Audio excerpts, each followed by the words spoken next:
Srácok, én Levi vagyok, és a mai videóban megtanítom nektek az UFO trükköt. Annyi a lényeg az UFO-ban, hogy megcsináljátok a bumerángot, és azután leviszitek diagonusba.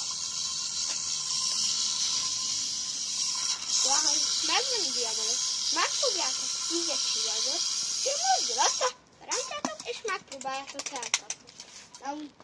Látjátok, nekem sem sikerül mindig. Aki nem ismerné, hogy kell a diabolót, az annyi a lényeg, hogy mellé teszed, és levezeted rajta. Kicsit eldőlszöned, bevezeted, és akkor nem tud, és így elkapod. Ez egy elég látványos trükk. Egy videó.